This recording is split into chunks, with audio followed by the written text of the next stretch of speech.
तुका सारिखे पूर्ण वैराग्य जाचे, वशिष्ठा परी ज्ञान योगेश्वराचे. कवी वाल्मिका सारिखा मान्य ऐसा, नमस्कार माझा सद्गुरु रामदासा. मला वाटते अंतरीत्वा वसावे, तुझ्या दास बोधासी त्वा बोध व्हावे. अपत्यापरी पा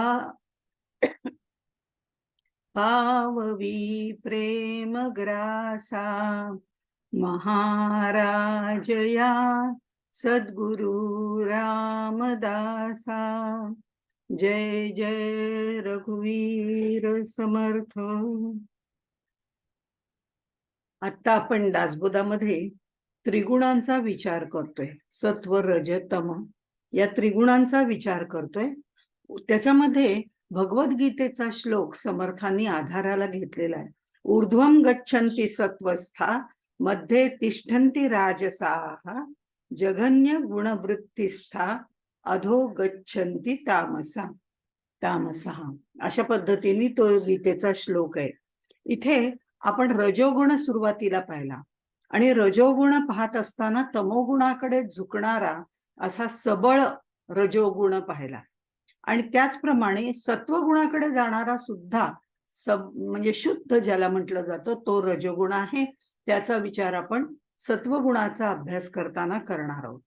आता आपण तमोगुणाकडे ते जे वर्णन आहे, हा जो रजोगुण तमोगुणाकडे गेलेला आहे आणि तो सबळ झालेला आहे, त्यामुळे तो तमोगुण सुद्धा वृद्धिंगत झालेला आहे. कारण क्रिया करणारा असा हा रजोगुण आहे. त्यामुळे हे तमोगुण वाढत गेलेला आहे. अशा तमोगुणाचं वर्णन समर्थांनी या तमोगुण याच्यामध्ये केलंय. त्याची आपण सुरुवातही थोडीफार केलेली आहे की ही सर्व सृष्टी जी आहे ती त्रिगुणात्मक आहे. ब्रह्मा विष्णू महेश हे त्यांचं कार्य करणारे त्रिगुणात्मक आहेत. आणि हे सगळं सांगत असताना आपण असं बघितलं की मग शंकर हा जो काही आहे तो तमोगुणात्मक आहे म्हणजे मग तो वाईट आहे का? तर नाही. कारण भगवंतानी जे निर्माण केलेले गुण आहेत, त्रिगुण आहेत, ते आपल्याला निश्चितपणे उपयोगी पडणारे आहेत. एका सुभाषितकारांनी असं म्हटलेलं आहे, अमंत्रम अमंत्रम अक्षरम नास्ती. कुठलंही अक्षर हे मंत्र नाही असं होऊ शकत नाही. कारण ह्या मातृका ज्या आहेत त्या मंत्रमयच आहेत. नास्ती मूलम अनौषधम. मुळी कुठली ना कुठली तरी मुळी जी आहे ती खरं म्हणजे म्हटलं तर औषधीच आहे. फक्त आपल्याला त्याची माहिती नसते. अयोग्यम पुरुषो नास्ती. असं नाहीये की कोणताच म्हणजे पुरुष ह्याचा अर्थ स्त्री पुरुष, गुणांनी युक्त असलेले किंवा गुणातीत झालेले कोणतेही असू दे, तेही तितकेच महत्वाचे आहेत. कारण त्यांच्याकडनं आपल्याला कार्य करून घ्यायचं असतं. अमंत्रम अक्षरम नास्ती, नास्ती मूलम अनौषधम, अयोग्य पुरुषो नास्ती, योजकस्तत्र दुर्लभा. पण या सगळ्याचं योजना करणारा मात्र पुरुष आवश्यक असतो.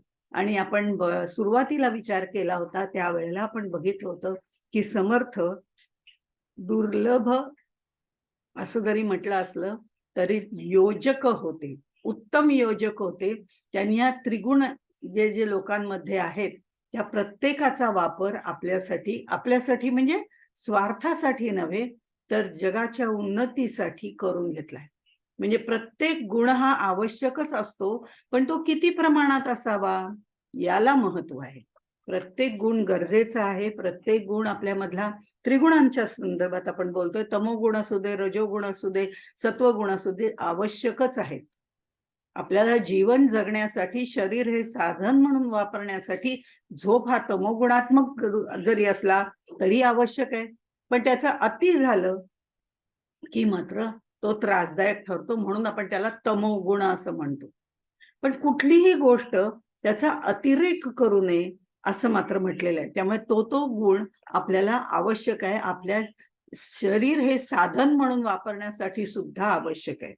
आता इथे शुद्ध रजोगुण हा सात्विकतेकडे जातो आणि शबल रजोगुण हा तमोगुणाकडे जातो.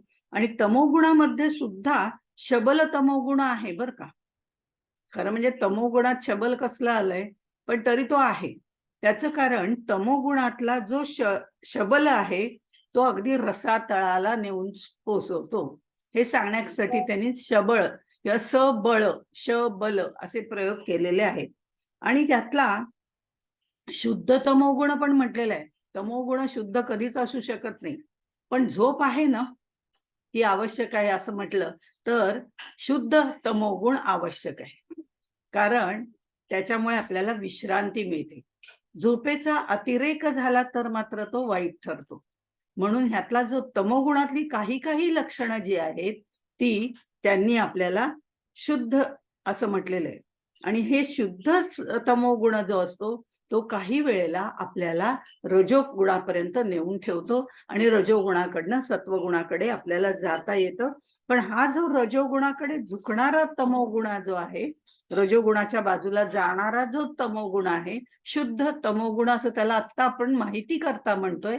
आणि ते म्हणताना तिथे काही वेळेला या तमोगुणी माणसाला उपरती होते, त्याला कसली तरी प्रचिती येते, काहीतरी अघटित घटना घडते आणि तो या दिशेला झुकतो, रजोगुणाकडे, रजोगुणाकडनं सत्वगुणाकडे जाऊ शकतो. अशक्य नाही, पण अवघड आहे आणि त्यासाठी त्याला अनेक जन्म घ्यावे लागतील. पण जो मुळामध्ये सबळ असलेल्या तमोगुणाकडे गेलाय तो रसातळालाच जातो. त्याला नीच योनी प्राप्त होते आणि त्यातनं त्याला बाहेर पडायला अनेक जन्मानुजन्म घ्यावे लागतील. आणि तेव्हा कुठे त्याला मनुष्य जन्म मिळेल आणि मग पुढच्या गोष्टी होतील. म्हणून हे आपल्याला कळण्यापुरतं तमोगुणाचं त्यांनी शुद्ध आणि शबल असे दोन सांगितलेले आहे. आता इथे जर आपण बघितलं तर शुद्ध सात्विक गुणांची माणसं सुद्धा असतात.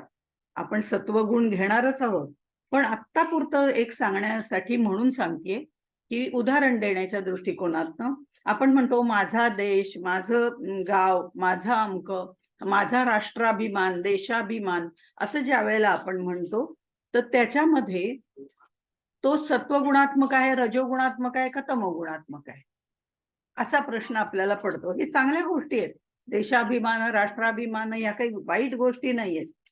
पण ज्या वेळेला हा कोणी धारण केलंय याला महत्व आहे. हा जर तमोगुण माणसाने धारण केलेला असेल तर त्याचा काहीही उपयोग नाही. तमोगुणी माणसाचा देशाभिमान हा स्वार्थी, ढोंगी आणि दाखवण्यापुरता असतो.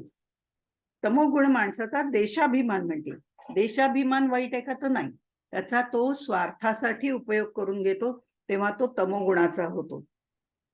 शुद्ध रजोगुणी जो आहे तो थोडाफार श्रेष्ठ असतो आणि सात्विक जो असतो म्हणजे त्याचाही देशाभिमान हा चांगला असतो, कारण तो देशासाठी झटत असतो, त्याचं चांगलं करण्यासाठी त्या गोष्टी तो मनामध्ये आणून ठसवत असतो लोकांच्या की हा अभिमान असणं गरजेचं आहे. हे सात्विक बाबतीमध्ये होऊ शकतं. आणि जे गुणातीत आहेत त्यांच्याबद्दल तर काही विचारायलाच नको, कारण तिथे अहमचं पूर्ण विसर्जन झालेलं असतं. आणि आपल्याला समर्थांनी या तिन्ही नंतर गुणातीत व्हायला सांगितलं, जसं अर्जुनाला श्रीकृष्णाने सांगितलं होतं. म्हणजे आपण जर शारदा मातांचं उदाहरण घेतलं, बघा शारदा मातांचं उदाहरण घेतलं तर त्या बोलता बोलता त्या अगदी घरगुती भाषेमध्ये बोलत असत आणि त्या बोलता बोलता असं म्हणतात की खरं म्हणजे माझी ही काही काळी मुलं आणि गोरी मुलं एकमेकांमध्ये इतकं भांडतायत, आता मी कोणाची बाजू घेऊ बरं हेच मला कळत नाही.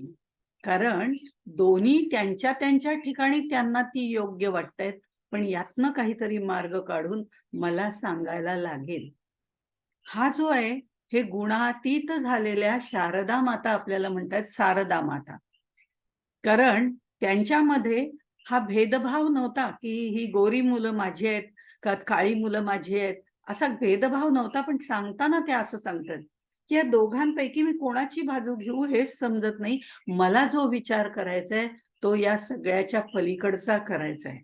या दृष्टिकोनातनं त्या बोलतात. म्हणून त्या गुणातीत झालेल्यांच्या बोलण्याला महत्व असतं.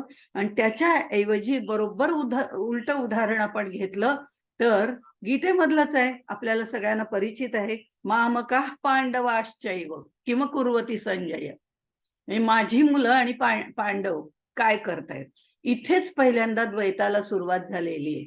इथेच आपपर भाव इथे निर्माण झालेला आहे. आणि तो जो आहे तो तमोगुणात्मक आहे, तो स्वार्था करताय आणि तो सर्वनाशाला कारणीभूत ठरलेला आहे.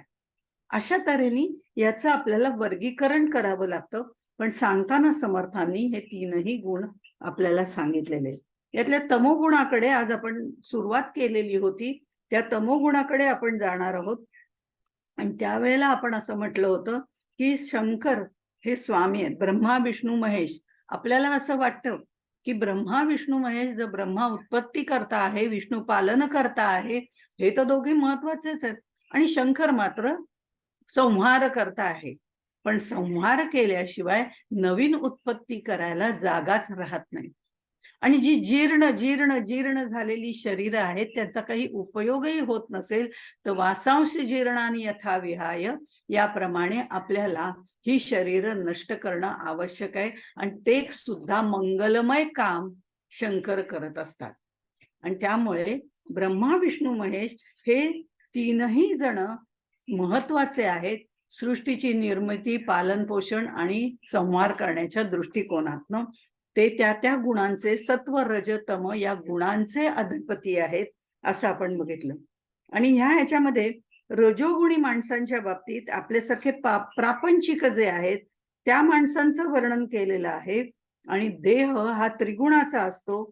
त्यापैकी आता असे जे प्रपंच करणारे काही लोक आहेत पण तरी सुद्धा ते सत्वगुणी आहेत असं आम्ही म्हणतो.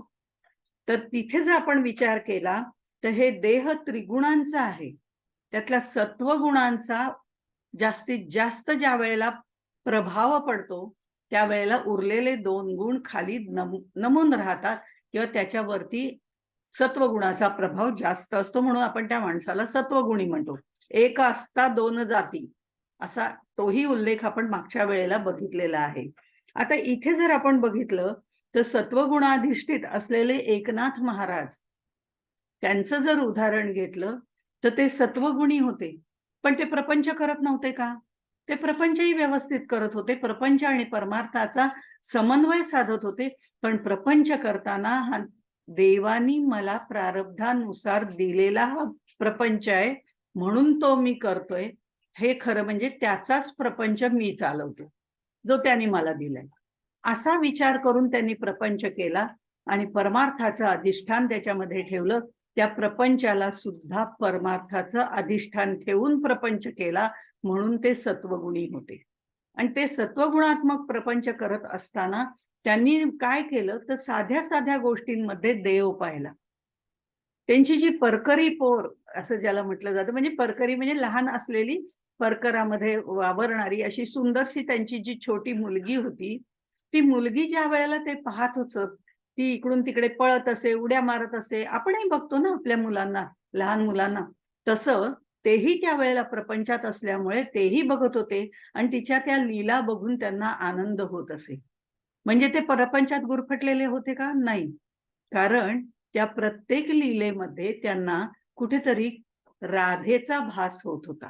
ही राधाच उड्या मारते, ही राधाच खाली बसले, ही राधाच असं करते, तीच गाणं म्हणते, तीच गुणगुणते, असं त्यांना वाटत होतं. आणि त्या राधेला बघून, म्हणजे आपल्या स्वतःच्या मुलीला राधा रूपामध्ये बघून त्यांनी अनेक काव्य केलेली आहेत. म्हणजे इथे प्रत्येक घरातली व्यक्ती जर परमेश्वर स्वरूप मानली, अर्थात ती परमेश्वर स्वरूप कशी मानायची आणि केव्हा मानायची हा पुन्हा मुद्दा येतो. हे काय आहे, कर्मणा गहनो गती म्हटलंय ते ह्यासाठीच म्हटलेलं आहे. कारण प्रत्येक ठिकाणी हा सारासार विचार विवेक करावा लागतो. पण आत्ता आपल्याला समर्थांनी आपली बैठक तयार होण्याकरता, आपलं साधन चतुष्टय तयार होण्याकरता हे त्रिगुण सांगितलेले आहेत. आणि नंतर आपल्याला शेवटी शेवटी गुणातीतच व्हायचंय, तोच प्रवास ह्याच्यामध्ये सांगितलेला आहे. त्यामुळे आधी गुणांची माहिती असल्याशिवाय आपण गुणातीत कसं होणार? गुणच माहिती नाही आहेत. गुण म्हणजे त्रिगुण. त्रिगुणच माहिती नाहीत. सत्व कशाला म्हणायचं, रज कशाला म्हणायचं, तमोगुण कशाला म्हणायचं, शुद्ध सबळ कशाला म्हणायचं, आणि कोणत्या गोष्टीचा कोणत्या साठी कसा फायदा आपल्या साधनासाठी करून घ्यायचा हे कळण्यासाठी आधी ते गुण कळायला लागतात. आणि म्हणून इथे त्यांनी आपल्याला त्या गुणांचं वर्णन इथे केलेलं आहे. त्यातला तमोगुण आज आपण बघणार आहोत. हे देह त्रिगुणाचा आहे हे नक्की आहे, पण तरी सुद्धा त्याचा अतिरेक व्हायला नको. पण तो अतिरेक जेव्हा होतो त्यावेळेला मात्र ते तमोगुणाकडे जातं. जसं अतिदानात बलिर्बद्धा अति सर्वत्र वर्जेत असं म्हटलं जातं ना, त्याच्यामधला हा श्लोक आहे. अतिदानात बलिर्बद्धा, दान करायचं दान करायचंय, पण त्याला हेही शुद्ध राहिली नाही. त्या दानाच्या बाबतीमध्ये, बळीच्या बाबतीत असं सांगितलं जातं की ज्या वेळेला रावणाला त्यांनी बंदिस्त केलं होतं, रावण आतताई म्हणून प्रसिद्ध आहे. मनुस्मृतीमध्ये आतताईची 6 लक्षणं सांगितलेली आहेत. एवढं खोलात न शिरता आपण तमोगुणाच्या दृष्टीतनं फक्त पाहूया, वरवरचा अभ्यास करूया की हे जे आतताईपणा जो रावणामध्ये आहे त्याला त्यांनी कैद केलेलं होतं. आणि बली तसा चांगला राजा होता, म्हणजे जो प्रजाहित करणारा बळीराजा म्हणून प्रसिद्ध आहे. पण तरी सुद्धा तो नाथ बलिर्बद्धा. कसं झालं की ज्या वेळेला त्यांनी रावणाला अटक केली, आपल्या तुरुंगवासात ठेवलं, त्यावेळेला रावणाचे वडील तिथे आले. ते ब्राह्मण होते आणि त्यांनी त्या बळीला सांगितलं की माझ्या मुलाला तू सोड. एक ब्राह्मण आपल्याकडे मागणी करायला आलाय आणि तो याचक म्हणून आलेला आहे, त्याला हे त्याचं दान द्यायला पाहिजे, म्हणून त्यांनी रावणाला सोडलं. पण त्याच वेळी आपण एका आतताई माणसाला सोडतोय ज्याने सगळ्या पृथ्वीचा नाश करायचं ठरवलेलं आहे, सर्व सत्वगुणाचा नाश करायचं ठरवलेलं आहे. तो कितीही ग्रंथ श्रेष्ठ असला तरी ते ग्रंथाचं आचरण तो करत नाही. अशा आतताई माणसाला त्यांनी दान दिलेलं आहे, केवळ माझ्या दानशूरत्वाला कमीपणा येऊ नये म्हणून. ही स्वार्थबुद्धीच झाली. त्यामुळे अतिदानात बलिर्बद्धा, अतिमानात सुयोधना. दुर्योधन नाव ठरलं शेवटी त्याचं. सुयोधन हे खरं नाव ठेवलं असावं, आणि नंतर त्याची करणीच इतकी विपरीत होती की त्याचं नाव दुर्योधन ठेवण्यात आलं. आणि अतिलवल्यात दशाननो, अतिशय लोभामुळे दशानन हा रावण अति सर्वत्र वर्जयेत. हे जसं सांगितलेलं आहे तसं तमोगुण हा वर्जन म्हणजे त्यागार्थच त्यांनी आपल्याला सांगितलेलं आहे. आणि म्हणून अतिमूढ त्या म्हणजे समर्थांनी दासबोधात हे फार सोप्या शब्दात सांगितलंय. अतिमूढ त्या दृढ बुद्धी असेना, अति काम त्या रामचित्ती वसेना, अति लोभ त्या क्षोभ होईल जाणा, अति विषयी सर्वदा दैन्यवाणा. असा तमोगुण आहे. ज्याचा अतिरेक केला जातो तो तमोगुण आहे. आणि या तमोगुणाकडे गेल्यानंतर रजोगुणी माणूस आहे असं म्हटलं जातं. तो जर तमोगुणाकडे झुकला तर तो राक्षसी क्रिया करतो, आणि सत्वगुणाकडे झुकला तर त्याच्यामध्ये देवत्व येतं. त्यामुळे आपल्या देवत्व आणायचं का दानवत्व आणायचं हे सांगण्यासाठी हा तमोगुण त्याचं वर्णन केलेलं आहे. आणि ह्या तमोगुणाचं वर्णन करताना त्याला सारासार विवेक, सारासार विचार ह्या शब्दांपासून सुद्धा तो दूर असतो. विवेक विचार हे शब्द त्याच्या डिक्शनरीमध्येच नाही असं म्हटलं तरी चालेल. म्हणून बेलसरे असं म्हणतात की तमोगुणी माणसाला 2 पाय 2 हात आहेत म्हणून त्याला माणूस म्हणायचं, अन्यथा तो प्राणीच आहे, असं त्यांनी वर्णन केलेलं आहे. मग पहिल्या आणि चौथ्या ओळीमध्ये समर्थ असं म्हणतात, आपण तमोगुणाला सुरुवात करतोय. मागा बोलिला रजोगुण, क्रिये सहित लक्षण, आता ऐका तमोगुण, तोही सांगिजेल श्रीराम. शरीरी क्रोध भरता, नोळखे माता नोळखे पिता, बंधू बहीण कांता, ताडितो तमोगुण श्रीराम. क्रोध, क्रोधाबद्दल सुद्धा भगवद्गीतेत उत्तम असा श्लोक आहे, आपल्याला सगळ्यांना परिचित आहे. क्रोधात भवती या पद्धतीने त्याची सुरुवात आहे. हा क्रोध इतका प्रभावी असतो की समोर कोण आहे याचा विचारच केला जात नाही.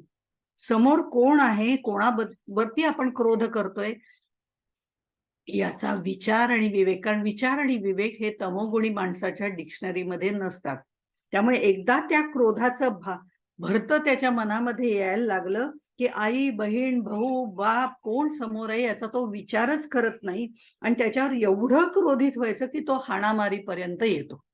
किती हाणामारीपर्यंत यावं की अगदी टोकाची भूमिका घेतो, एक तर स्वतः तरी मरतो किंवा दुसऱ्याला तरी मारतो. म्हणजे खून करण्यापर्यंत त्याची मजल गाठते. आपण अनेक वेळेला अनेक गोष्टी पेपरमध्ये वाचतो की संपत्तीसाठी आई वडिलांचा खून करणारा मुलगा, हा तर तमोगुणी नाही तर काय म्हणायचं. ज्यांनी आपल्याला लहानपणापासून लहानाचं मोठं केलं त्याच्यावर उपकाराची फेड करण्याच्या ऐवजी अपकाराचं स्थान तिथे त्याच्यामध्ये निर्माण होतं. हे क्रोधाचे काविरे असं त्यांनी म्हटलेलं आहे. हा क्रोध जो आहे तो एक काही वेळेला त्याचा अतिरेक झाला, तमोगुणात तो आला आणि तो अगदी सबळ झाला तर हा तमोगुणी माणूस जीव घ्यायला सुद्धा कमी करत नाही, मारायला कमी करत नाही. अशा तऱ्हेने त्याचं वर्णन केलेलं आहे. याच्या वर्णनात आपण खूप खोल जाणार नाही आहोत, कारण हे अशा पद्धतीचं सगळं वाईट वर्णन जे आहे ते तमोगुणा माणसाचं आहे. किडा, मुंगी आणि श्वापद 11व्या ओवीमध्ये ते म्हणतात, किडा, मुंगी आणि श्वापद याचा करू आवडे वध, अत्यंत जो कृपामंद तो तमोगुण श्रीराम. आता कृपामंद हा शब्द वापरलेला आहे इथे. ज्याला कृपा करणं अजिबात माहितीच नाही, कृपावान ते सद्गुणीमध्ये येतं, सत्वगुणीमध्ये येतं. कृपावान, सद्गुरु हे कृपावान असतात, आणि हा तमोगुणी माणूस कृपामंद, त्याच्यामध्ये कृपा करण्याची क्षमताच नाहीये. क्षमता नाही म्हणजे त्यांनी कृपा हा शब्दच कधी ऐकलाय की नाही कोणास ठाऊकी. किडा, मुंगी आणि श्वापद यांचा करू आवडे वध. सहज बसलाय, बाजूनी मुंग्या चाललेत, बारीक बारीक लाल मुंग्या, एक एक मुंगी घेऊन चिरडत जातो. एक टाइमपास, त्याचा टाइमपास होतो, पण तो होताना त्याच्या हातून किती अघोरी कृत्य होत आहेत. कुत्रा छानपैकी झोपलाय दुपारच्या वेळात एका सावलीच्या ठिकाणी, हा जाता जाता मोठा दगड घेतो आणि त्याच्या पोटात मारतो. तो एकदम दचकून जागा होतो आणि ओरडायला सुरुवात करतो. गरज आहे का? त्याचा तो झोपलाय, तुझा तू चाललाय. पण कृपा मंद असंच त्याचं वर्णन केलं. अतिशय अंतःकरण निष्ठुर आहे. सत्कर्म तर तो कधी करतच नाही, पण दुष्कृत्यच करणार, चांगलं कधी करणारच नाही, त्याचा विचारही करणार नाही. जे काही करायचंय ते वाईटच करणार, आणि काही चांगलं करावं हे त्याचा प्रश्नच नाहीये. तो तिथे ती वृत्तीच त्याची नाही, कारण त्याची वृत्ती कपटी वृत्ती आहे. भांडणं लावून द्यायची, भांडणं बघत बसायची, यामध्ये मात्र तो तरबेज असतो. आणि तो तरबेज असतो म्हणजे आपल्याला शकुनी मामाचं उदाहरण माहितीच आहे की शकुनी मामा पांडव कौरवांमध्ये भांडण लावून दिलं, आणि ते भांडण लावून देऊन छानपैकी बघत बसला, मी त्या गावचाच नाही अशा पद्धतीने त्यांनी वर्तन केलं. पण मुळात भांडणाचं जड द्यूत खेळण्याच्या वेळेला शकुनी मामाचंच होतं. मग असं भांडण लावून देणं, भांडण घडवून आणणं आणि ते अगदी मस्त एन्जॉय करत बघणं, असा हा तमोगुणी माणूस आहे. इतकंच कशाला, बेधुंद होऊन, बेधुंद अवस्थेमध्ये मद्यपान करून रस्त्यावरनं जात असताना फुटपाथवर पडलेली किंवा फुटपाथवर रात्रीची विश्रांती, ज्यांना घर नाहीये अशी जी माणसं फुटपाथवरती झोपलेली आहेत, तशा 8-10 जणांच्या अंगावरनं बेधुंद अवस्थेमध्ये दारू पिऊन गाडी घेऊन जातो, आणि कुणाचं काय झालं हे मागे वळून बघत सुद्धा नाही, उलट आपल्यालाच वाचवायला बसतो. अशाच लोकांचे चित्रपट आम्हीच बघतो. मग तेही तमोगुणी आहेत आणि आम्ही तमोगुणीच नाही का? त्यांना प्रसिद्धी देणारे आणि त्यांच्या बाजूनी उभे राहणारे आम्ही तमोगुणीच आहोत. म्हणजे तमोगुणी माणसाला त्याच्या कृत्यामध्ये सहभागी होणं हाही तमोगुणच आहे. त्यामुळे तेही तितकंच वाईट आहे. म्हणून समर्थ 21व्या ओळीमध्ये म्हणतात, परपीडेचा संतोष, निष्ठुरपणाचा हव्यास, संसाराचा नसे त्रास, तो तमोगुण श्रीराम. दुसऱ्याला होणाऱ्या वेदनेमुळेच यांना आनंद होतो. विकृत आनंद ज्याला म्हणतात ना, तो मिळवण्यातच ज्यांना समाधान वाटतं ते सबळ तमोगुणी असतात. विविध प्रकारचे जातीय दंगे ही तमोगुणी माणसंच पेटवत असतात. धर्माच्या नावाखाली कुठेतरी काहीतरी एखाद्या मूर्तीला फोडायचं, एखाद्या पुतळ्याला भग्न करायचं, त्याला धक्का लागला म्हणून आरडाओरडा करायची आणि दंगा घडवून आणायचा, असे हजारो लोक या भूतलावरती आहेत. म्हणजे आपण मागचं जे उदाहरण बघितलं होतं हाताचं, त्याच्यामध्ये जर बघितलं तर सत्वगुणी माणूस आपण हा बघितला होता, हा रजोगुणी आणि हा तमोगुणी माणूस बघितला होता. आणि तमोगुणाजवळ अहंकार हा पटकन चिकटतो, तसाच हा अहंकार या रजोगुणी माणसापर्यंत येऊ शकतो, पण त्याला सत्वगुणाकडे जायला खूपच वेळ लागतो. बोट आपली जोडून बघा एकमेकाला, प्रात्यक्षिक करून बघा. सत्व, रज, तम आणि अहंकार हे आपलं बुद्धीचं बोट आहे आणि ती मुद्रा, आपण हे सगळं मागच्या वेळेस झालेलं आहे. पण हा अहंकार जो आहे हा तमोगुणी माणसाला पटकन चिकटू शकतो. हाच रजोगुणी माणसाला थोडा कष्टाने पण चिकटू शकतो. आणि तो सुद्धा ह्या बाजूला जास्त चिकटतो, म्हणजे जो सबळ रजोगुण आहे त्याला चिकटतो. त्याच्या पलीकडे जायला त्याला थोडासा त्रास होतो. आणि सत्वगुणाकडे जर जायचं असेल तर त्याला कष्टच पडतात अहंकाराला.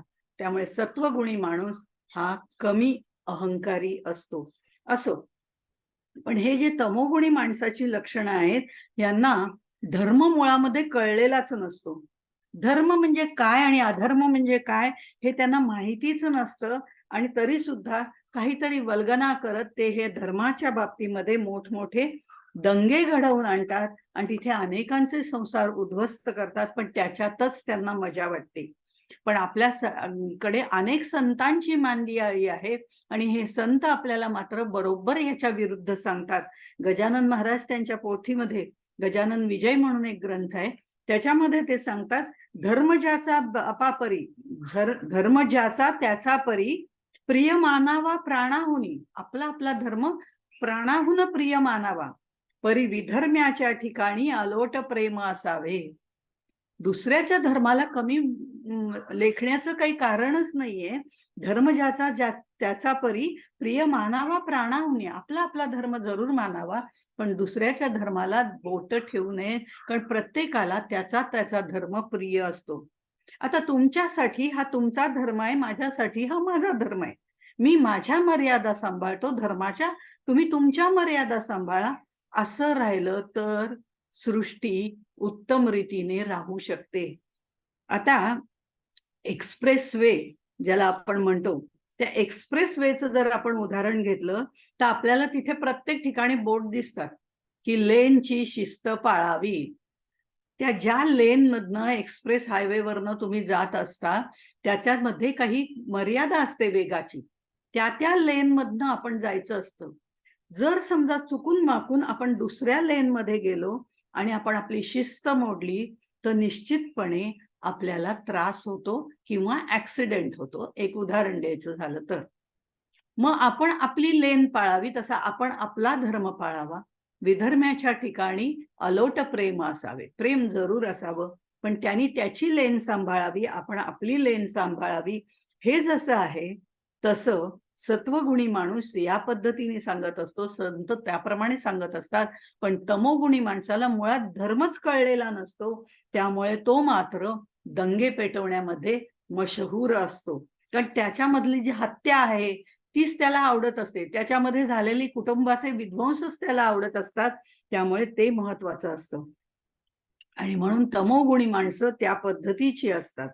आपल्याला विवेकानंदांचं उदाहरण माहिती आहे की विवेकानंद ज्या वेळेला बोटीमधून चाललेले होते परदेशामध्ये, तत्वज्ञानावरती व्याख्यान द्यायला, 11 सप्टेंबरचं जे व्याख्यान आहे ते द्यायला चालले होते.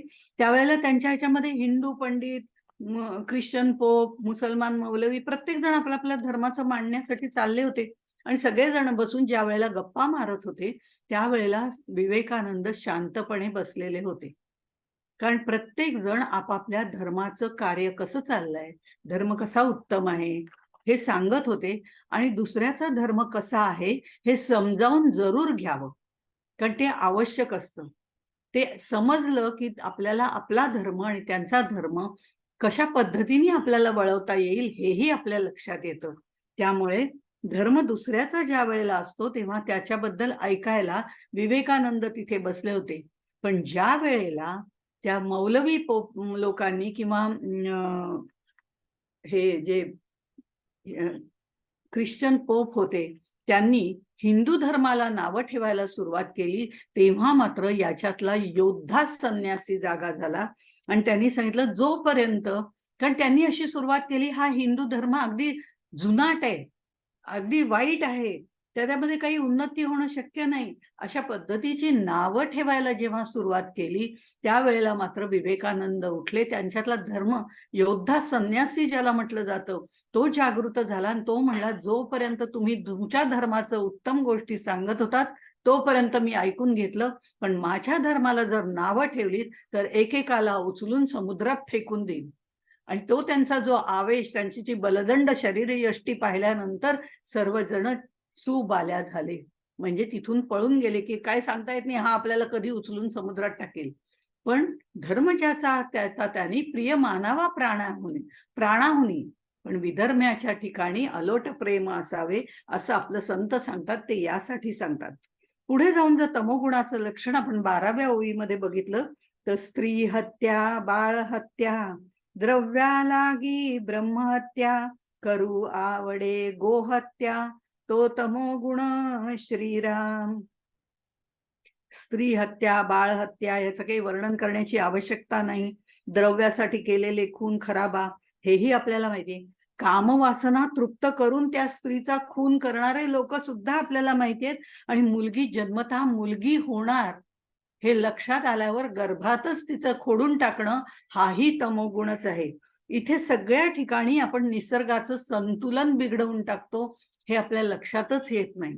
म्हणून ते सुद्धा समर्थांनी त्या काळामध्ये सांगितलेलं आहे. स्त्री हत्या, बाळ हत्या या गोष्टी आणि द्रव्यालागी ब्रह्महत्या. आणि आजकाल जर आपण बघितलं तर चित्रपटगृहातनं जे जे चित्रपट येतात त्याच्यात जास्तीत जास्त प्रमाण हे मारामारीचंच दिसतं. मी मारामारी हा फारच शब्द सोपा वापरला, पण स्त्री हत्या, बाळ हत्या, द्रव्यालागी ब्रह्महत्या याचंच प्रदर्शन जास्त आपल्याला बघायला मिळतं. आणि त्यामुळे हे निसर्गाचं संतुलन आणखीनच बिघडवत चाललंय. आणि या तरुण पिढीला काही वेळेला असं वाटायला लागतं की हेच आवश्यक आहे, त्याशिवाय मला न्याय मिळणारच नाही. पण ते अत्यंत चुकीचं आहे. ही भूमी रसातळाला जाण्याकरता, तमोगुणाकडे जाण्याकरता या सगळ्या गोष्टी दाखवल्या जातात. हेही एक तमोगुणी माणसांचं षडयंत्रच असावं. सत्वगुणी माणसाची सत्कर्म करणं ही सहज प्रवृत्ती असते, तर तमोगुणाची दुष्कृत्य करणं ही सहज प्रवृत्ती आहे. आता सहज प्रवृत्ती हा आपण शब्द इतका चांगल्या याने वापरतो, पण सत्वगुणी माणसांची सहज प्रवृत्ती वेगळी आणि तमोगुणी माणसांची सहज प्रवृत्ती वेगळी. आता हा तमोगुणी माणूस जो आहे तो चुकून माकून मगाशी जे मी शबल आणि शुद्ध तमोगुणाचं वर्णन केलं त्यानुसार म्हणूया, हा तमोगुणी माणूस जर चुकून माकून परमार्थाला लागला तर त्याची वृत्ती परमेश्वराकडून काहीतरी मागण्यासाठीच असते. मला हे पाहिजे, मला ते पाहिजे, मग मी हा नवस करीन, मी तो नवस करीन, असे नवस तमोगुणी माणूस करतो. पण मुळात वृत्ती जी सहज प्रवृत्ती आहे ती तमोगुणाचीच असल्यामुळे तो जे तमोगुणात्मक असे जे काय म्हणतो हे नवस करतो ते सुद्धा वाईटच असतात. 29व्या ओळीमध्ये खरं म्हटलं तर 29 ते 34 मध्ये त्याचं वर्णन केलेलं आहे. तर त्यातली 29वी ओळी आपण बघूया. केले गळाचे नवस, राडी बेडीचे सायास, काष्ठयंत्र छेदी जिव्हेस तो तमोगुण श्रीराम. मस्तकी भदे जाळावे होते अंग हुरपळावे. स्वये शस्त्र टोचून घ्यावे तो तमोगुण श्रीराम. 29 ते 30 म्हणजे 34 पर्यंत असं वर्णन आहे. म्हणजे हे करणार ते कोणते नवस करणार? तर मानेला गळ टोचून घेणं. आजकाल आता हे फार बघायला मिळत नाही, पण खेडेगावात जर आपण गेलो तर जत्रा असते. त्या जत्रेच्या ठिकाणी मानेला असा गळ टोचला जातो आणि तो ओढून घेतला जातो आणि तो गळ जो असतो तो माणूस वरती टांगला जातो आणि ते सुद्धा अशा पद्धतीचा नवस बोलला जातो. तो नवस फेडण्यासाठी या गोष्टी केल्या जातात. आगीतून चालायचं, निखाऱ्यांवरनं चालायचं, त्रिशूळाने जीभ भाजून घ्यायची, असे काहीतरी राडीबेडीचे नवस केले जातात. आता मुळामध्ये हा तमोगुणी माणूस जो आहे त्याला जादूटोणा, प्रेतविद्या, भानामती याच गोष्टी आवडत असतात, कारण त्याला वाईट गोष्टीच करायच्या असतात. त्यामुळे तमोगुणी माणूस या पद्धतीचा असतो. आणि धन्य धन्य हा नरदेह असं म्हणणारे समर्थ, जर शरीर हे आपलं साधन आहे, परमार्थ मार्गाकडे जाण्याचं साधन आहे असं सांगणारे आहेत, ते दुसऱ्याच्या शरीराला इजा करा असं कधीच सांगणार नाही. किंबहुना ते स्वतःच्या शरीराला इजा करा असंही म्हणणार नाही. ते म्हणतील हे शरीर जे आहे ते सुखासाठी आहे. ते सुखात असलं तर निश्चितपणे, खरं म्हणजे सुखामध्ये आपल्याला परमेश्वराचं कधीच आठवण होत नाही, पण तरी सुद्धा या सुखामध्ये जर तो असेल तर सुख असताना तो कुठलीही ध्यानधारणा व्यवस्थित करू शकतो. त्याचं मन त्याच्यामध्ये रमू शकतं. हाही अनुभव आपल्याला येतो. आपलं मनच जर सैरभैर झालेलं असेल, दुःखामध्ये पोळलेलं असेल, तर थोडं आपलं लक्ष विचलित होतं. आणि अशाही अनुभव प्रॅक्टिकली बघितलं तर येतं. आणि समर्थांचा उपयोजन ग्रंथ जे आहेत ते सगळे उपयोजनात्मक आहेत. त्यांनी हे सगळे विचार केले. कुंती म्हणते ते वाईट नाही की तू मला वारंवार दुःख दे. का? तर दुःखामध्ये मला परमेश्वराची आठवण येते, सुखामध्ये मला येत नाही. पण समर्थ म्हणतात तेही बरोबर आहे, पण त्याचाही अतिरेक नको, म्हणून दुःखावर दुःख मागण्याची आवश्यकता नाही. तुम्हाला सुखामध्ये असताना सुद्धा परमेश्वराची आठवण आली पाहिजे, तरच तुम्ही त्यावेळेला ध्यान धारणा व्यवस्थित करू शकता, कारण तुमचं मन तुम्ही स्थिर ठेवू शकता. सुख जरूर असू दे म्हणतायत, याचा अर्थ ते आपल्याला सुखासीन व्हायला सांगत नाहीत. सुख जरुरी पुरतं असावं, बसण्या उठण्या इतकं शरीर सामर्थ्य व्यवस्थित असावं, जाण्या हिंडण्या इतकं स्वकर्तव्य कर्म करण्या इतकं आपलं शरीर व्यवस्थित असावं, एवढं सुख नक्की दे.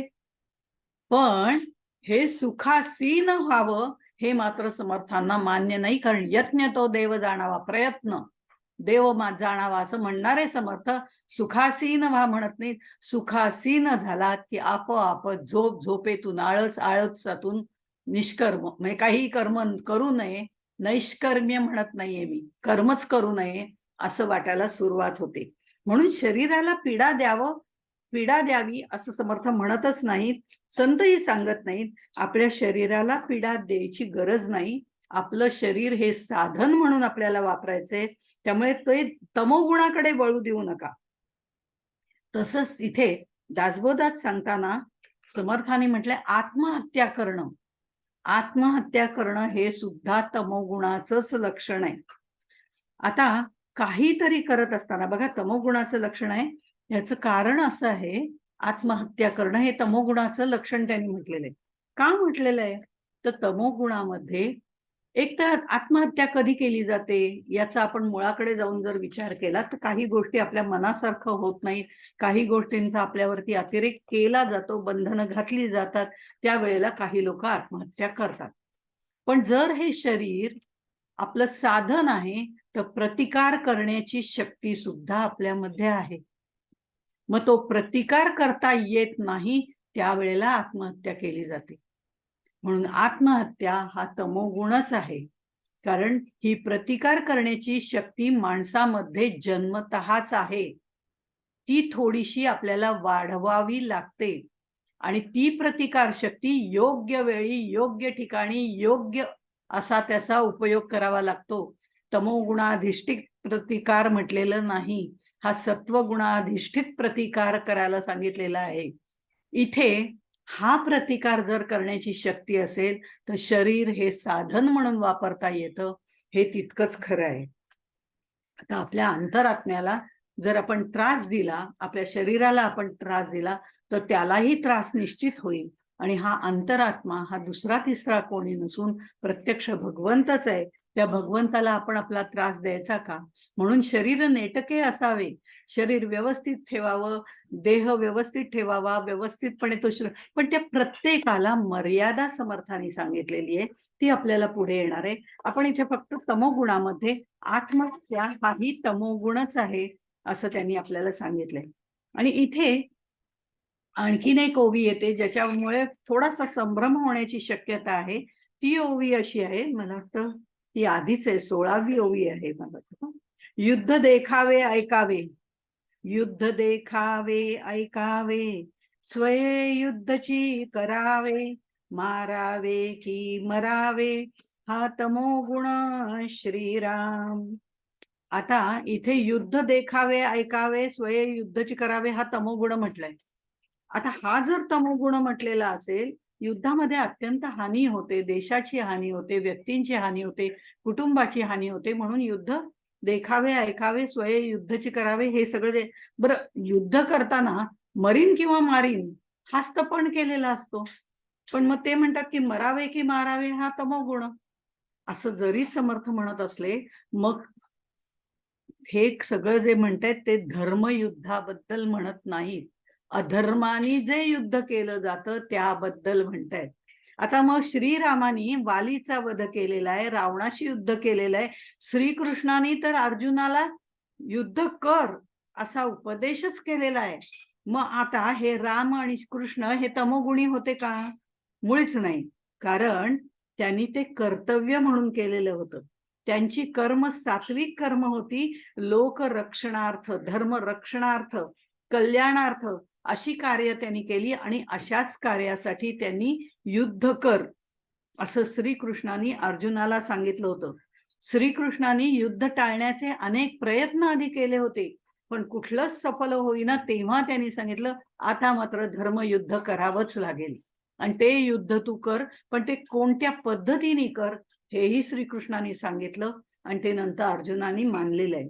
पण युद्ध टाळण्यासाठी तो दुर्योधनाकडे बोलणी करायला गेला होता, तेव्हा दुर्योधनाने सांगितलं होतं, जानामि धर्मम नचमे प्रवृत्ती. धर्म बिर्म मला काही माहिती नाहीये, जानामि धर्मम नचमे प्रवृत्ती, आणि जानामि अधर्मम नचमे निवृत्ती, आणि मी अधर्माला सोडून कधीच वागणार नाही.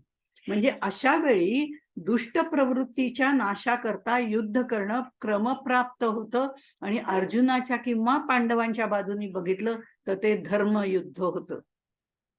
आता अशा वेळी दुष्ट प्रवृत्तीचा नाश करण्यासाठी केलेलं युद्ध हे तमोगुणात मोडत नाही. म्हणून मी मगाशी म्हटलं की तमोगुण जरी आवश्यक आहे, पण तो कधी कुठे किती प्रमाणात वापरायचा हे महत्वाचं आहे.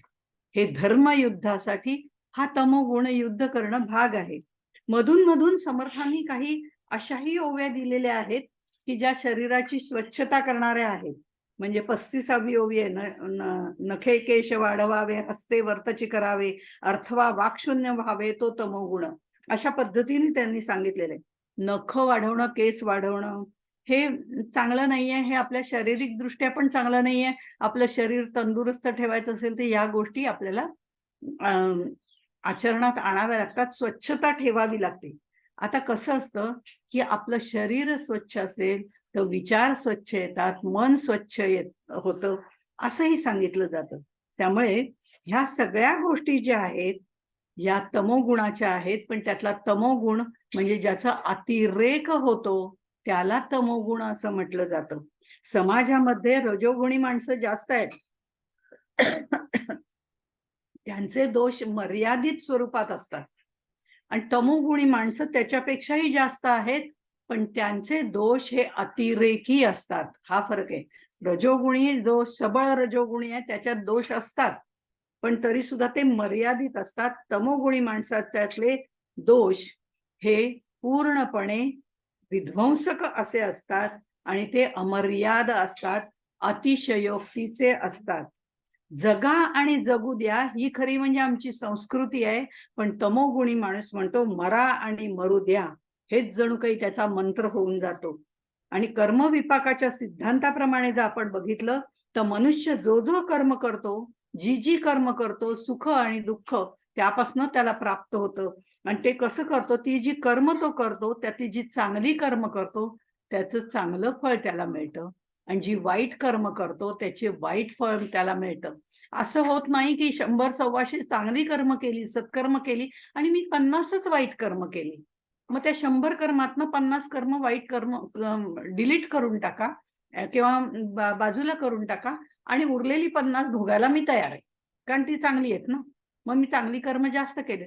पण कर्माचा नियम असं सांगतो की तू जेवढी चांगली कर्म करशील तेवढी तुला चांगली फळं त्याची मिळत जातील, पण जेवढी कर्म वाईट करशील ती वाईट कर्म ही तुला भोगावीच लागतील. त्यामुळे कर्माचा सिद्धांत पण असा वेगळा आहे. त्याप्रमाणे तमोगुण सुद्धा आपल्याला कर्माच्या सिद्धांतातून दृष्टिकोनातून बघितलं तर त्यातलं काय घ्यायचं, काय नाही घ्यायचं, कशाचा अतिरेक टाळायचा, या सर्व गोष्टी इथे आपल्याला सांगितल्यात. आणि जन्ममृत्यूच्या ह्याच्यातून सुटण्यासाठी रजोगुण, तमोगुण, किमान सत्वगुण हे सगळे गुण आपल्याला आवश्यक आहेतच. ते उपयोगी नाहीत असं म्हटलेलं नाहीये, पण तमोगुणाचा त्यागच करायचा आहे. त्याचं कारण तो आपल्याला मोक्षापासून खूप दूर ठेवतो. तो आपल्याला टाळायचाच आहे, त्याचा त्यागच करायचा आहे. रजोगुण सुद्धा जो सबळ आहे तोही त्यागच करायचा आहे. पण जो शुद्ध रजोगुण आहे, जो आपल्याला सत्वगुणाकडे नेतोय, तो सत्वगुणाकडे जाईपर्यंत नक्कीच आपल्याला ठेवायचा आहे. आणि त्यामुळे ह्या सत्वगुणातला शुद्ध सत्वगुण आहे तो आपल्याला काही काळ तरी धारण करायचंय. शुद्ध रजोगुण आपल्याला धारण करायचंय, तो सत्वगुणाकडे नेणार आहे. आणि सत्वगुण सुद्धा आपल्याला धारण करायचंय, पण त्याचाही अतिरेक झाला की तोही अधःपतनाला कारणीभूत होतो, तो तमोगुण. त्याचीही सुरुवात आपण आता करून ठेवणार आहोत. पण हे सगळं करत असताना आपण जर बघितलं तर तमोगुणी माणसं ही स्वार्थी असतात. एक ढोबळ मानाने जर सांगायचं झालं तर शुद्ध रजोगुणी हा माणूस चांगला असतो, सबळ रजोगुणी तमोगुणाकडे झुकणारा असतो. पण सत्वगुणाकडे गेल्यानंतर सुद्धा त्याचा अहंकार होण्याची शक्यता असते. म्हणून भगवंतानी आपल्याला गुणातीत व्हायला सांगितलेलं आहे, आणि गुणातीत होणं हे सगळ्यात श्रेष्ठ आहे. आणि त्यामुळेच आपल्याला मोक्ष प्राप्ती होऊ शकते. मोक्ष म्हणजे दुसरं तिसरं काही नाही, बंधनातून सुटका होते. आणि ते याची देही याची डोळाच उपभोगायचं असतं. म्हणून हे 3 गुण आणि त्यातल्या त्यात सत्वगुण कसा आहे हे माहिती होणं आपल्याला गरजेचं आहे. ह्या संपूर्ण दशकाचा विचार केला तर आता आपण 7वा दशक जो आहे सत्वगुणाचा आहे, त्याची सुरुवात तर आपण करून ठेवू आणि पुढच्या वेळेला तो आपण पूर्ण करू, कारण हा 88 ओव्यांचा आहे. आणि ह्यातल्या ओव्या तमोगुणाच्या आणि रजोगुणाच्या ओव्या थोडक्यात थोडक्यात सांगितल्या तरी चालतात, कारण त्याचे आपल्याला अनुभव असतात. सत्वगुणांच्या ओव्या सुद्धा आपल्याला संतांच्या संगतीमुळे निश्चितपणे कळतात. पण हा 88 ओव्यांचा समास आहे सत्वगुणाचा. आणि समर्थांना साहजिकच आपल्याला ह्या श्रवण ते साक्षात्कार या प्रवासाला जर न्यायचं असेल तर आपल्याला आपल्यामध्ये सत्वगुण बाणवायला पाहिजेत. हे गृहीत धरून सत्वगुण सांगताना त्यांनी भरपूर सत्वगुण आपल्याला सांगितलेत आणि त्याच्यामध्ये सुद्धा म्हटलेत हेही मी थोडेसेच सांगितले. म्हणजे सत्वगुण किती असू शकतात याचा आपण एक अभ्यास करू शकतो. मूर्खांचा समास आपल्याला रोज वाचायचाच आहे, कारण आपल्यातली मूर्ख लक्षणं आपल्याला काढून टाकायची आहेत.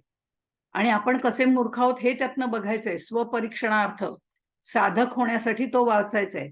पण पुढे आपलं साधन चतुष्टय पक्क होण्याकरता सत्वगुणाचा समास आपल्याला जास्तीत जास्त वाचायला पाहिजे. आणि या संपूर्ण दशकामध्ये आपण बघितलं आसुरी संपत्ती आणि दैवी संपत्ती यावरच आधारलेला आहे. त्यामुळे सत्वगुण रजतम गुणांचं वर्णन त्याच्यातले हे पहिले 2 आपण बघितले. आणि आता सत्वगुणी. तर सत्वगुणी माणसांची संख्या अतिशय कमी असते, कारण विवेकाचा आधार घेऊन परमेश्वर कृपा प्राप्त करून दुर्गुण पालटून मग माणसाला सत्वगुणाकडे जावं लागतं. दुर्गुण आपल्याला पटकन चिकटतात, अगदी चटकन चिकटतात. कुठलीही वाईट गोष्ट आपण पटकन स्वीकारू शकतो, त्याला विचारच करावा लागत नाही. पण चांगली गोष्ट स्वीकार करताना आपल्याला आत्यंतिक त्रास होतो.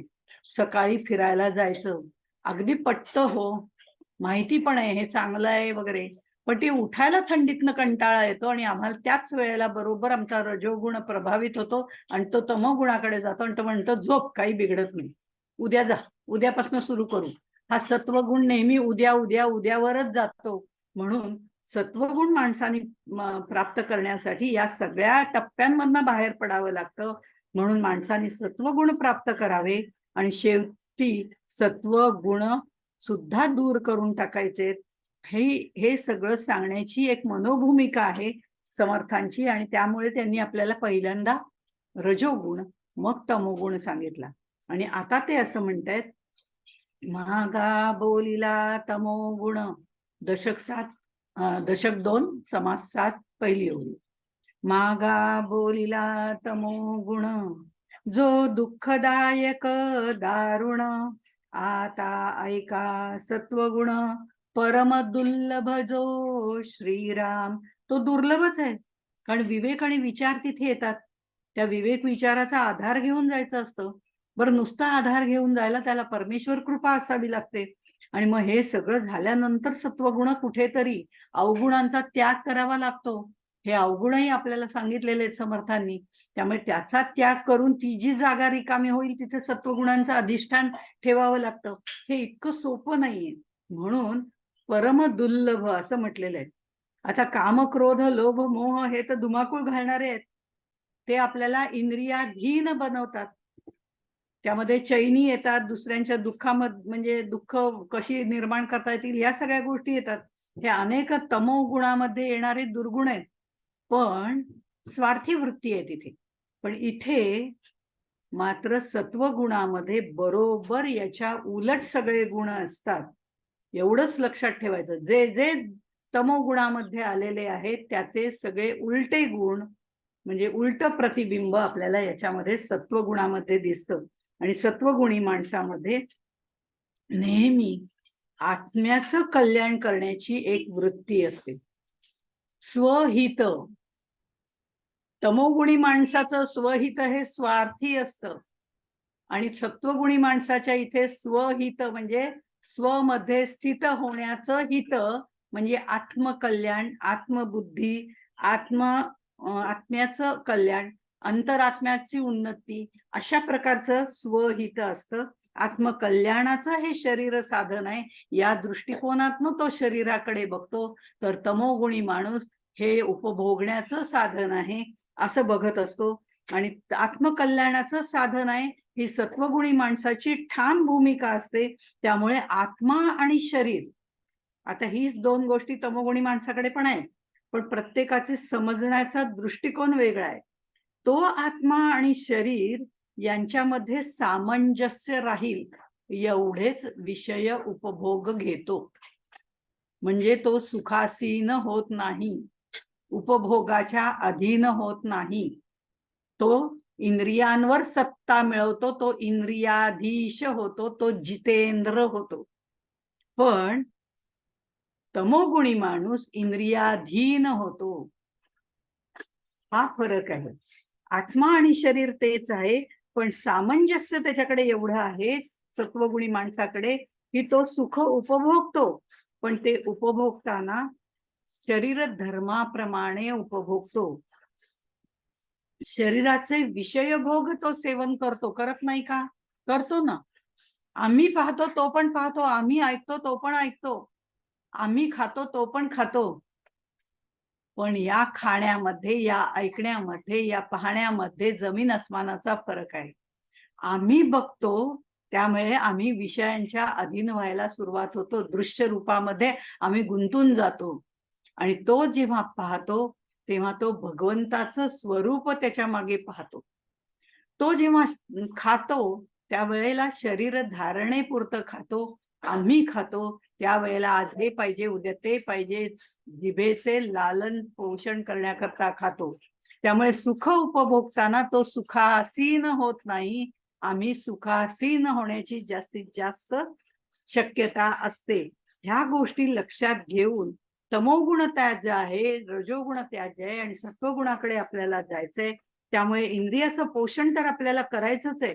ऐतरेय उपनिषदामध्ये खूप छान प्रकारे हे सांगितलेलं आहे की नेत्र सुख मिळवणं, जसं आपल्या शरीराकरता अन्न खाणं हे महत्वाचं आहे, त्याचप्रमाणे ह्या 5 ज्ञानेंद्रियांचं सुद्धा खाद्य आहे. ही 5 ज्ञानेंद्रिय जी आहेत ती अहंकार वाढवणारी आहेतच, ते आपल्याला पुढे येणारच आहे. पण ही 5 ज्ञानेंद्रिय आपल्याला खाद्य पुरवणारी आहेत, ते शरीराला आवश्यक आहे. डोळ्याचं पाहणं हे खाद्य आहे, दृश्य हे खाद्य आहे. मग काय खायचंय, कोणतं दृश्य पाहायचंय? सत्वगुणी माणूस वेगळं म्हणतो, तमोगुणी माणूस वेगळं म्हणतो. त्यामुळे हा त्या पाहण्यातला फरक आहे. सत्वगुणी माणूस भगवंताचं दर्शन घेईल, भगवंताचं रूप पाहिल, ते त्याच्या डोळ्याचं खाद्य तो जरुरी पुरतं घेईल. गंध मिळवणं हे नाकाचं नाक या इंद्रियाचं खाद्य आहे. तो गंध घेताना सुद्धा परमेश्वरावरच्या फुलांचा गंध घेईल, निर्माल्याचा गंध घेईल सत्वगुणी माणूस. पण हा गंध घेताना ते तमोगुणी माणूस असेल तर तो काय फुल सुंदर दिसतायत म्हणून ते फुल तोडेल गुलाबाचं आणि तो गंध घेईल. गंध घ्यायला लागल्यावर त्याला तो पटकन आला नाही तर ते फुल कुस्करून त्याचा गंध घेईल. हे तमोगुणी माणूस. आणि रजोगुणी माणूस आहे तो ते गुलाबाचं फुल घेईल, छान आहे म्हणेल आणि म्हणेल डोक्यातच घालते, म्हणजे मग कसं कायम वास येत राहील, थोडा इकडे थोडा तिकडे, थोडी शृंगारिक वृत्ती आहे. त्यामुळे तसंही तो करू शकतो. म्हणजे हा प्रत्येक गोष्टीत जे जे उपभोगायचे त्याच्यातला हा फरक आहे. आणि ते योग्य प्रमाणात भागवणं, त्या त्या गरजा शरीराच्या, मग त्या ज्ञानेंद्रियांच्या खाद्याच्या असू दे किंवा आपल्या शरीर धारणेच्या खाद्याच्या असू देत, सत्वगुणी माणूस हा ते करताना अतिशय संयमाने वागतो. हे महत्वाचं आहे. सत्वगुणी माणसाला शरीरात आवश्यक तेवढंच सात्विक अन्न तो घेतो. म्हणजे अन्न घेताना सुद्धा त्याचे वेगवेगळे प्रकार आहेत. आपल्याला हे गीतेमध्ये सगळं डिटेलमध्ये पाहायला मिळतं आणि भगवद्गीतेचाच स्वैर अनुवाद म्हणजे दासबोध आहे. त्यामुळे इथं सात्विक मनुष्य अन्न ग्रहण करतो, पण त्याला तो पोटापुरता कसा पाहिजे या दृष्टिकोनातनं करतो. तो खाणार नाही. पण तमोगुणी माणूस कुठे मांस खाईल, मच्छी खाईल, असं सगळं तमोगुणात्मक गरम मसाले म्हणजे मसालेदार पदार्थ वगैरे असं म्हणूया, अशा पद्धतीचं खाईल. तर सत्वगुणी माणूस सात्विक भोजन खाईल. सात्विक भोजन खाल्ल्याने सात्विक विचार निर्माण होतात आणि तमोगुणात्मक भोजन केल्याने तमोगुणात्मक विचार निर्माण होतात, असाही निष्कर्ष काही डॉक्टरनी काढलेला आहे. त्यामुळे प्रत्येकाचं सुख उपभोगण्याची पद्धत वेगळी आहे. सत्वगुणी माणूस या पृथ्वीवरचं सौंदर्य आहे ते नष्ट करायला जाणार नाही. तो पृथ्वीवरचं सौंदर्य पाहिल, त्यात रमणार नाही. कारण तो म्हणेल हे दृश्य खरं नाहीये. हे सौंदर्य ज्यांनी निर्माण केलंय ते त्याच्या मागचं जे तत्व आहे ते तत्व शाश्वत आहे. त्या तत्वाचा विचार केला पाहिजे, त्या तत्वाच्या जवळ जायला पाहिजे. मग हे सौंदर्य आपण कायमच उपभोगू शकू, पण त्याच्यामध्ये तो रमत नाही. पण तमोगुणी माणूस ते सौंदर्य उपभोगतो आणि तिथे आणखीन वाईट काही करता येईल का ते बघतो. रजोगुणी माणूस ते सौंदर्य उपभोगतो आणि पुन्हा मला कसं बरं हे उपभोगता येईल याचा विचार करतो. आणि सत्वगुणी माणूस ते सौंदर्य उपभोगतो, तिथेच सोडून देतो. तो त्याच्या आसक्तीमध्ये राहत नाही, तो असक्त बघा, आसक्ती जो कभी जा नाही सकती, तर तो आसक्तीमध्ये रमत नाही, तो असक्त होतो. असक्त होऊन सगळं उपभोगतो. असे हे त्यामध्ये बरेच फरक आहेत. आणि म्हणून सत्वगुण माणसाचं जे वर्णन त्यांनी केलेलं आहे त्याच्या वागण्यामध्ये सौजन्यता असते, सत्यता असते, त्याचं अंतःकरण शुद्ध असतं. तो वागताना त्याचे कपडे घालणं वगैरे सुद्धा सात्विक असतं. त्याच्यातही फरक पडत जातो बरं का. आभरणं कशी वापरायची, आणि ती तमोगुणात्मक माणूस असेल तर तो प्रदर्शन करण्याकडे झुकेल. रजोगुणी माणूस असेल तर तो प्रदर्शन आणि दर्शन याच्यामध्ये कुठेतरी झुकत असेल आणि आपली शरीरयष्टीचं सौंदर्यही दाखवेल आणि आपण व्यवस्थितही राहील. पण सात्विक माणूस हा आपलं शरीर व्यवस्थित राहावं, ते चांगलं दिसावं, लोकांना बरं वाटावं इतपत सात्विकही ठेवतो. म्हणजे असे हे अगदी राहण्या खाण्यापासनं सगळ्यामध्ये फरक आहे. आणि असा फरक दाखवताना त्यांनी सत्वगुणाचं जे वर्णन केलेलं आहे त्याच्यामध्ये 9व्या ओळीमध्ये ते म्हणतात, ईश्वरी प्रेमा अधिक प्रपंच संपादने लौकिक सदा सन्निध विवेक तो सत्वगुण श्रीराम. सदा सन्निध विवेक, तमोगुणी माणसाच्या मध्ये विवेक हा शब्दच त्याच्या डिक्शनरीमध्ये नाही असं आपण म्हटलं होतं. आणि याच्या मात्र कायम जवळ विवेक आणि विचार हे 2 शब्द असतात. सदा सन्निध विवेक. प्रपंच संपादने लौकिक, हा जो प्रपंचातली कर्तव्य कर्म करतो ती विहित कर्म करतो, ती मनापासून करतो. प्रपंच ही त्याची आवड नाहीये, पण प्रपंच हे प्रारब्ध म्हणून त्यांनी स्वीकारलेलं असतं. भगवंतानी मला दिलेलं आहे, हा त्याचा संसार आहे, तो मी प्रपंच त्यांनी मला जो दिलेला आहे तो मी एक त्याचा साक्षीदार या दृष्टिकोनातनं तो सांभाळणार आहे. अशा पद्धतीने तो प्रपंच सांभाळत असतो. म्हणजे तो त्यातली कर्तव्य कधीच चुकत नाही, तो सगळी कर्तव्य पार पाडतो, पण त्याच्यामध्ये आसक्ती ठेवत नाही, त्याचा आनंद घेतो, पण त्याच्यामध्ये रममाण होत नाही. अशा पद्धतीने त्यांनी त्या प्रपंचाचं वर्णन केलेलं आहे. प्रपंच संपादने लौकिक असं म्हटलेलं आहे. कारण गोंदवलेकर महाराज म्हणा, रामकृष्ण परमहंस म्हणा, आपल्याला सांगतात संसार हा दाईसारखा करावा आणि परमार्थ आईसारखा करावा. आपण बरोबर उलट करतो. परमार्थ जो आहे तो दाईसारखा करतो. वेळ मिळाला तर करीन, वेळ मिळाला तर घेईन, वेळ मिळाला तर येईन. आता आपण आपल्याकडे दाई म्हणजे एखादी नोकराणी म्हणा किंवा असं जे आपण ठेवतो, ती आपल्याकडे येते, काम करते, जाते. पण ती येते, ती काम करते, ती जाते, त्यावेळेला ती मन ओतून काम करेलच असं नाही. तिला सांगितलेली ड्युटीज सगळ्या ती पार पाडेल. आज हे सांगितलंय, ते सांगितलंय, ते सांगितलंय, केलं गेलं. समजा एखाद्या लहान मुलाला सांभाळायला एखादी बाई ठेवलेली असेल आणि आई वडील जर नोकरीला गेलेले असतील, अशा वेळेला ती बाई त्या मुलामध्ये गुंतलेली असते हे मान्य आहे. ती प्रेमाने त्याचं सगळं करतही असते. पण तिची वेळ झाल्यावर ती त्या आई वडिलांची वाट पाहायला सुरुवात करते, की नाही बाबा 6 वाजले, आता माझं मला घर आहेच ना, मला तिकडे जायला पाहिजे ना, हे लोक कधी येतात, हे लोक कधी येतात. म्हणजे ती त्या घड्याळावर बघून काम करायला सुरुवात करते. म्हणजे ते ती करत असताना ती जरी त्या मुलाला प्रेमाने सांभाळत असली तरी तिचं लक्षही पुन्हा घड्याळाकडे असतं. ती त्याला दाईसारखं सांभाळते. पण तिथे जर आई असेल तर आई 24/7 कधीही बघत नाही की किती वाजले, काय वाजले. त्या मुलाला दुखलं, खुपलं, रात्री अपरात्री जागरण झालं तरी ती थांबते आणि दुसऱ्या दिवशी तिचं कर्तव्य कर्म करायला नोकरीला जाते. पण म्हणजे परमार्थ हा आम्हाला असा आईसारखा 24/7 करायला पाहिजे, तो आम्ही दाईसारखा करतो. नाही आताचं हे सगळं आटपलं ना की मग मी जप करणार आहे, तमकं झालं ना की मग मी अमकं करणार आहे. म्हणजे आम्ही प्रपंचामध्ये जास्त आसक्त झालेलो आहोत, असक्त नाही आहोत. संसार हा दाईसारखा करायचा आहे, प्रपंच हा दाईसारखा करायचा आहे, पण परमार्थ हा आईसारखा करायचा आहे हे आमच्या लक्षातच येत नाही. पण ही शिकवण हे सात्विक गुणाचे, सत्वगुणाचे संत सज्जन वगैरे जे आहेत ते आपल्याला त्यांच्या आचरणातून दाखवून देतात.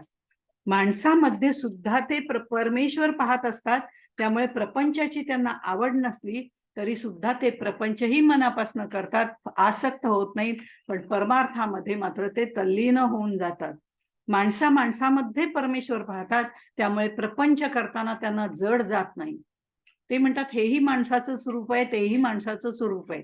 मग ते चांगलं असो किंवा वाईट असो, सद्गुणी मुलगा असो किंवा दुर्गुणी मुलगा असो, दोन्हीकडे आई एकाच दृष्टीने पाहते. किंबहुना दुर्गुणी असेल त्याच्याकडे त्याचं लक्ष जास्त केंद्रित होतं, कारण ती त्याला सद्गुणावर आणण्यासाठी धडपडत असते.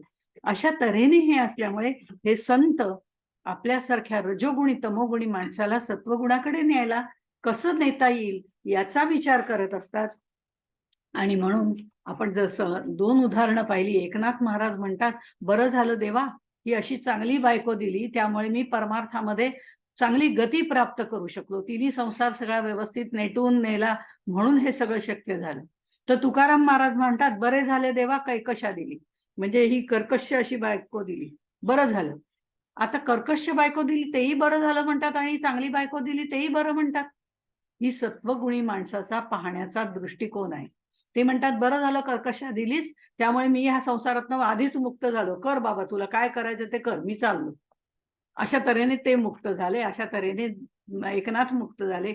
दोघांनीही याची देही याची डोळा मुक्ती मिळवलेली आहे. आणि ती मुक्ती मिळवण्यासाठी सत्वगुणाला प्राधान्य देणं अत्यंत गरजेचं आहे. तो सत्वगुण, त्यातल्या काही ओव्या आपण पुढच्या वेळेला बघू. तोपर्यंत इथेच थांबूया. जय जय रघुवीर समर्थ.